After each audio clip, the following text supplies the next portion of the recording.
Selamat datang kembali lagi di Bincang Tokoh Radar Solo TV. Biasanya kalau biasanya kita di markas besar Radar Solo, kali ini spesial banget nih, kita ada di kantor pemilihan umum atau KPU Sukoharjo. Nah, di sebelah saya sudah ada Mas Arief dari KPU. Mas, boleh dong perkenalkan dirinya dulu, ini siapa namanya dan sebagai apa di KPU? Oke, selamat siang para pemirsa semua. Perkenalkan, saya Arief Wicaksono, anggota KPU Kabupaten Sukoharjo, Divisi Perencanaan Data dan Informasi, yang tugasnya salah satunya ini, membuat perencanaan dan nguplek-nguplek data pemilih. Jadi, untuk pemilu itu kan salah satunya juga yang faktor paling menentukan, salah satunya di daftar pemilih. Nah, itu menjadi bagian saya untuk nguplek-nguplek bagaimana pemilih bisa terdaftar dan bisa ikut berpartisipasi dalam proses pilkada nanti. Kami ucapkan terima kasih sebelumnya ya buat Mas Arief ya, karena ini kan kita menjelang pilkada 2024, pastinya KPU Sukoharjo ini pasti lagi sibuk-sibuknya untuk mengurus pilkada mendatang. Nah, untuk mempersingkat waktu ya teman-teman, kita langsung aja ke pertanyaan pertama, yakni proses apa saja sih Mas yang sudah dilalui sebelum akhirnya masyarakat itu ditetapkan sebagai DPT Pilkada 2024? Sebagai informasi, DPT itu adalah daftar pemilih tetap ya Mas ya? Iya, daftar pemilih tetap yang nantinya kalau namanya tercantum sebagai DPT bisa mencoblos ya Mas ya, untuk di Pilkada 2024. Iya, ya. Sebelum langsung menjawab pada jawaban pertanyaan itu, perlu saya memberi prolog juga, bahwasanya tahun 2024 ini kan kita sudah selesai menyelenggarakan apa yang namanya Pilpres dan Pileg. Nah, untuk kemudian di tanggal 27 November nanti tahun 2024 ada perhelatan juga untuk pemilihan gubernur dan wakil gubernur, bupati dan wakil bupati, serta wali kota dan wakil wali kota serentak di seluruh Indonesia. Iya, benar banget. Nah, atas dasar itu, kalau di Sukoharjo kan memilih gubernur dan wakil gubernur dan bupati dan wakil bupati Sukoharjo untuk tahun 2024. Nah, seperti saya sampaikan di awal tadi, bahwa salah satu variabel dalam pemilihan adalah adanya pemilih. Nah, adanya pemilih untuk kemudian dapat berpartisipasi untuk mencoblos pada waktu hari H nanti.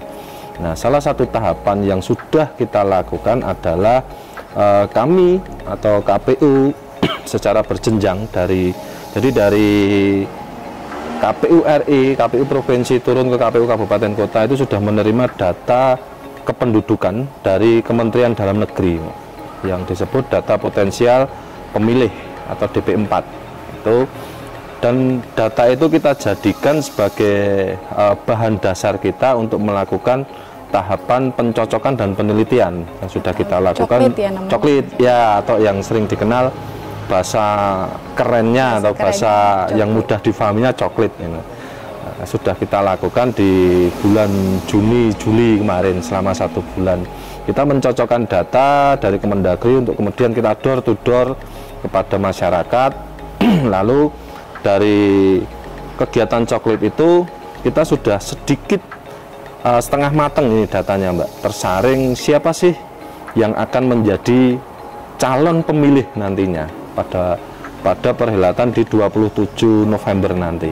Nah, setelah hasil coklit masih kita mutakhirkan lagi, karena prinsip kita adalah pemutakhiran data, pemutakhiran keakurasian, sehingga data dari coklit kita olah lagi untuk kemudian disusun berdasarkan klasifikasi tertentu. Misalkan ini ada berapa sih jumlah pemilih baru.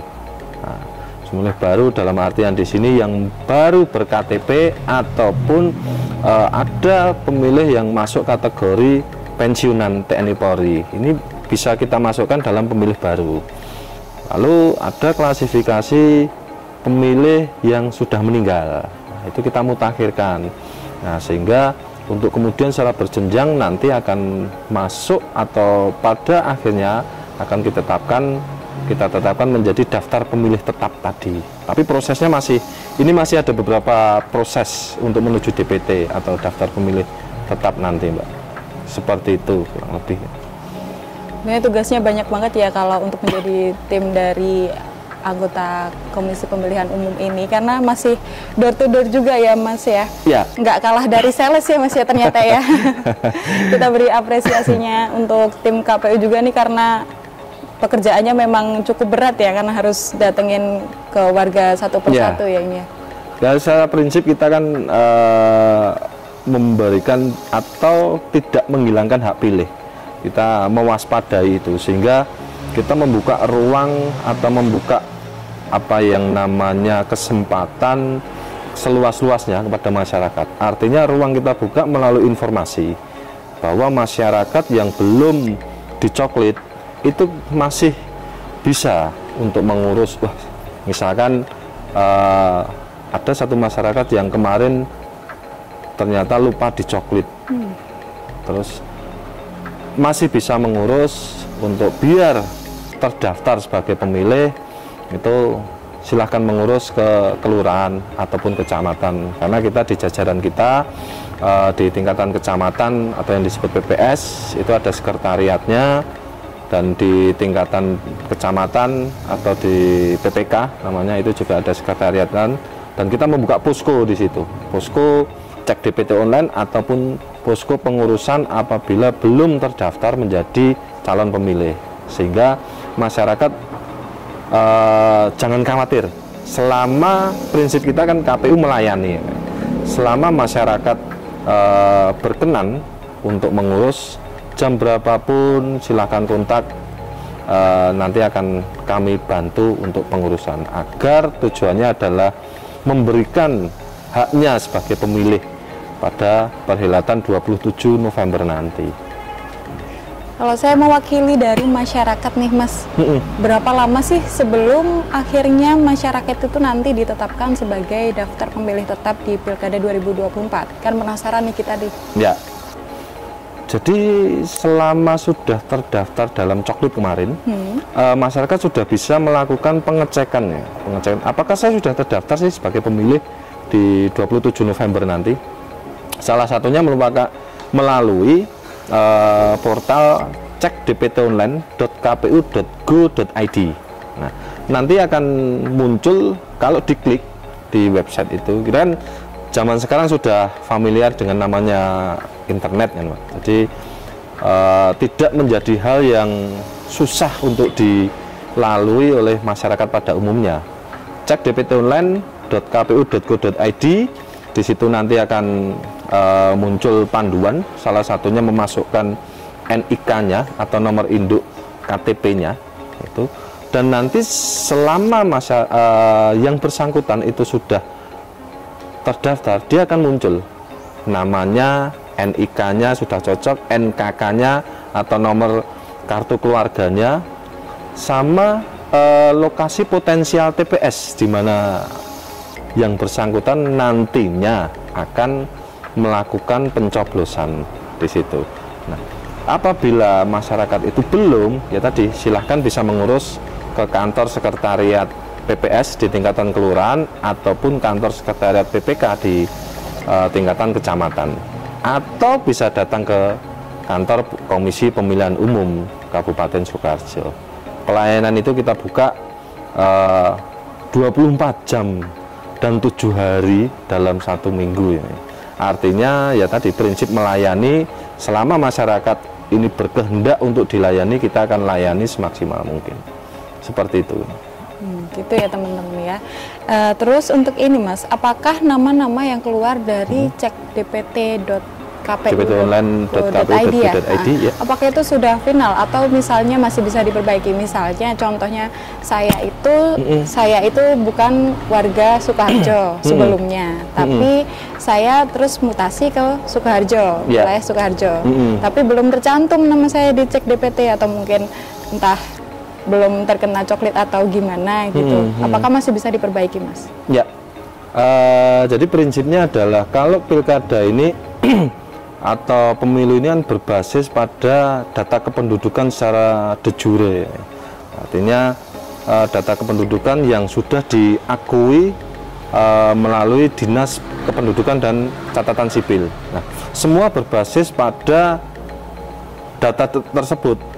Sehingga misalkan Mbak Mbak Laila, ya maaf, Mbak Laila belum terdaftar dan selama melakukan mutasi itu sudah tercatat di Dukcapil, itu prosesnya akan bisa diteruskan, bisa dieksekusi lah istilahnya, kalau istilah kita ya Mbak ya. Jadi ada pindah KTP ini, pindah kependudukan. Selama pencatatan KTP-nya ini menjadi KTP, misalkan Mbak Laila dari Jawa Barat, mutasi ke Sukoharjo, mengurus kependudukan, KTP-nya berubah dari Jawa Barat ke Sukoharjo. Nah, nanti setelah KTP jadi, itu kita daftarkan, dicek DPT online ataupun melalui portal KPU, itu nanti bisa memilih di wilayah Sukoharjo.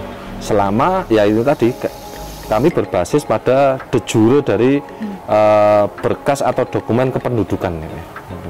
Berarti tentunya syarat utamanya harus ber-KTP Sukoharjo dulu ya Mas ya, untuk mengikuti pilkada di Sukoharjo. Ya, dengan catatan khusus mengikuti ini ya, pilkada di Sukoharjo, seperti itu.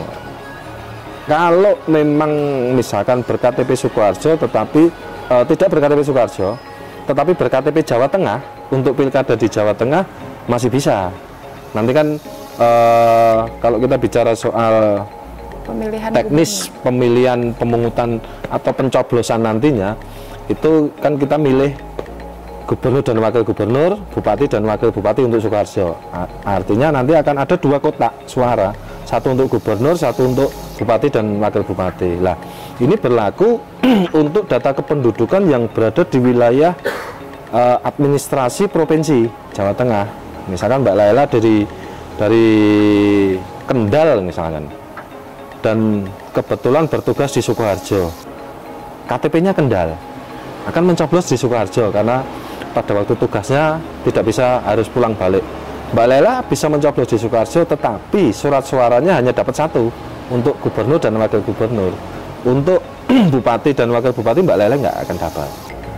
Seperti prinsipnya, kalau pilkada ini kan regional, jadi hanya ber-KTP sesuai provinsi yang akan mendapatkan atau bisa menyalurkan hak pilihnya, seperti itu. Gara-gara Mas Arief nih tadi saya lupa ya, ternyata belum kenalan ya. Perkenalkan ya semuanya ya, saya Laila Zakia, host dari Bincang Tokoh bersama Radar Solo TV kali ini. Nah, berarti kalau menurut penuturan dari Mas Arief tadi, untuk nama-nama yang belum keluar di DPT atau mungkin ada perbaikan, bisa langsung ke mana saja Mas? Ke kantor PPS di tingkatan kelurahan atau desa, dan ke kantor PPK di tingkatan kecamatan.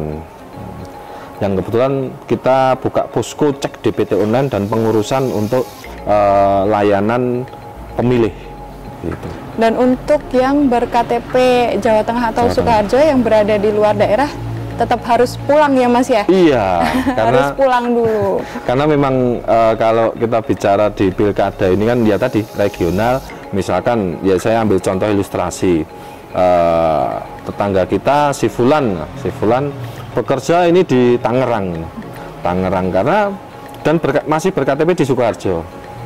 Nah, pada waktu hari H atau 27 November si Fulan ini tidak bisa pulang. Ya, sehingga dia akan, selama dia tidak pulang, dia tidak bisa menyalurkan atau menggunakan hak pilihnya, karena kita tidak bisa memfasilitasi pembukaan TPS di luar wilayah regional Provinsi Jawa Tengah gitu. Ya, mohon mungkin ini menjadi satu note juga biar pemahaman masyarakat. Ini bedanya Pilpres sama Pilkada. Kalau Pilpres kemarin karena sifatnya nasional ya, jadi hanya apa namanya, nanti akan beda di jumlah surat suara kemarin, misalkan kasus si Fulan tadi. Nah, tapi kalau pilkada tidak bisa, kecuali kalau seperti Mbak Laila tadi di Kendal, tugasnya di Sukoharjo, pada waktu hari H tidak bisa pulang ke Kendal, melakukan pemungutan atau pencoblosan di Sukoharjo, Mbak Lela hanya dapat 1 suara, gubernur dan wakil gubernur. Itu karena Kendal masih masuk administrasi Provinsi Jawa Tengah. Gitu. Kalau Mas Arief nih sebagai pihak yang memelihara suara rakyat ya Mas ya, kita sebut saja gitu ya teman-teman ya, yang memelihara suara rakyat dari sejak awal sebelum menentukan DPT, pasti kan harus door to door, harus verifikasi faktual, harus masih banyak lah tahapannya lah. Ada nggak sih masalah-masalah yang pernah ditemuin gitu? Apa mungkin waktu coklit orangnya susah banget ditemuin gitu atau gimana? Ya kalau kami sih mencoba mengubah kata masalah itu menjadi apa ya, pernak-pernik, karena takutnya kalau menjadi mindsetnya masalah ini akan menjadi down nanti secara psikologi. Jadi pernak-pernik di lapangan itu memang cukup kompleks dan cukup lengkap. Dari masyarakat, kalau kita proses di awal kan pemetaan TPS, bagaimana kita memetakan dulu dalam satu desa itu ada berapa RT, dalam satu RT akan kita bentuk TPS, karena dalam pilkada ini kan maksimal jumlah pemilih dalam satu TPS kan hanya 300 orang dalam jumlah pemilihnya, sehingga kita memetakan itu per TPS untuk kemudian sudah kita tetapkan maksimal 300, untuk kemudian berikutnya kita lakukan coklit tadi, door to door. Nah, muncullah cerita-cerita variatif, ada yang kooperatif, ada yang curiga.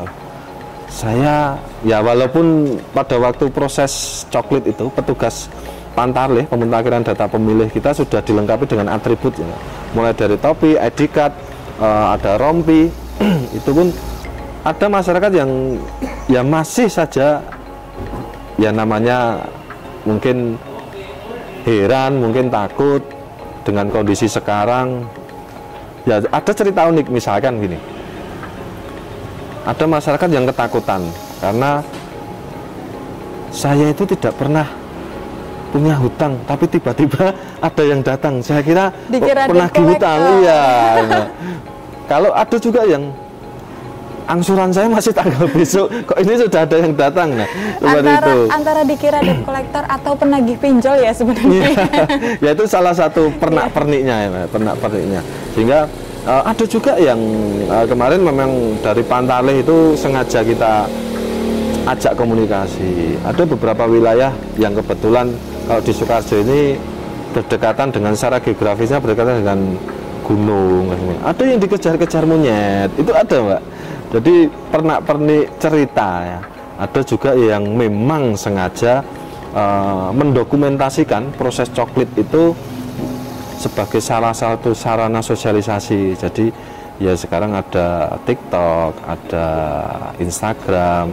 Ini coba dimanfaatkan oleh teman-teman baik BPS, BPK ataupun Pantarlih untuk memvideo seperti itu. Ada yang unik-unik, misalkan menggunakan sepeda lama itu, terus nanti berpura-pura kostum seperti apa, tapi tetap menggunakan atribut yang sesuai SOP-nya.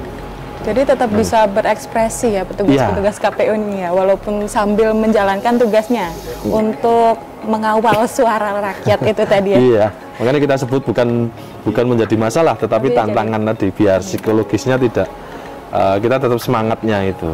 Atau mungkin yang dikejar-kejar monyet tadi bisa loh sambil syuting Panji Petualang mungkin ya Mas ya. Gitu ya. Nah, terakhir nih Mas Arief sebelum penutupan nih, kita minta ini dong imbauannya untuk masyarakat di Sukoharjo menjelang Pilkada 2024 mendatang. Nah, untuk yang mungkin yang belum tercantum di DPT atau bagaimana, agar mau bagaimanapun kan kita nasibnya ke depan bergantung pada pilkada ya. Sebenarnya bukan himbauan ya, saya mengajak sih Mbak, masyarakat Sukoharjo. Di KPU Kabupaten Sukoharjo itu kan punya jingle Mbak, jingle dengan awalan kalimat atau katanya, ayo warga Sukoharjo kita sukseskan bersama pemilihan bupati dan wakil bupati. Itu menjadi salah satu ajakan utama kita. Kita sukseskan bersama. Terus dari pilkada itu kita punya apa yang namanya maskot. Maskotnya Sri Aji. Sri Aji itu Sri Gunting, menjadi bentuknya burung. Sri itu dari Sri Gunting, Aji itu amanah, jujur, dan berintegritas. Itu menjadi satu, ya tadi, ajakan juga kepada kami bahwa masyarakat Sukoharjo gunakan hak pilihnya, dan jangan lupa datang ke TPS 27 November. Sebelum datang ke TPS, silakan cek dptonline.kpu.go.id untuk memastikan apakah nama Anda sudah terdaftar sebagai pemilih. Apabila belum terdaftar, silakan melakukan pengurusan di kantor sekretariat PPS di tingkatan kelurahan, PPK di tingkatan kecamatan, dan bisa juga datang ke kantor KPU Kabupaten Sukoharjo. Karena teman-teman dari KPU ini stay ya Mas ya, 24/7 ya Mas ya? 24/7. Ya. Kalau misalnya ada masyarakat yang mau mengajukan atau merevisi atau memperbaiki data soal DPT-nya. Jadi langsung aja datang ke kantor pemilihan umum Sukoharjo ya Mas ya? Ya. Nanti bisa bertemu Mas Arif atau mungkin teman-teman untuk mengajukan revisi atau perbaikan data. Dan jangan lupa untuk nyoblos di tanggal 27 November 2024 mendatang. Iya. Terima kasih Mas Arif atas kesempatannya Sama-sama. ngobrol bareng di Bincang Tokoh Radar Solo TV. Iya. Saya Laila Zakia mengucapkan terima kasih sebagai dari perwakilan tim dari Radar Solo TV. Iya. Ya, kita tutup sesi kali ini. Assalamualaikum warahmatullahi wabarakatuh. Waalaikumsalam warahmatullahi wabarakatuh. KPU melayani.